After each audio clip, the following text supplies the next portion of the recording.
Халықаралық іздеуде жүрген Виктор Храпунов пен оның әйелі Лейла Храпуноваға қатысты қозғалған қылмыстық істің ұзынырғасы 24-ке жетіп отыр.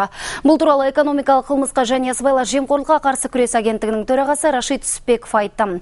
Виктор Храпуновқа тағылған айыптардың бір парасы мынадай: қызметін асыра пайдалану, алаяқтық арқылы бюджет қаржысын жымқыру, қылмыстық жолмен тапқан табысын заңдастыру, пара алу, қылмыстық топ құрып, оны басқару.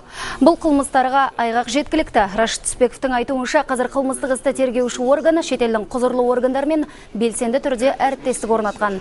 Естеріңізге сала кетелік, бар ақшасын шетелдік банктердегі есеп шоттарға жасырып, қалған байлығын ұшаққа басып алып қашып кеткен Виктор Храпунов қазір Швейцарияда тұрып жатыр.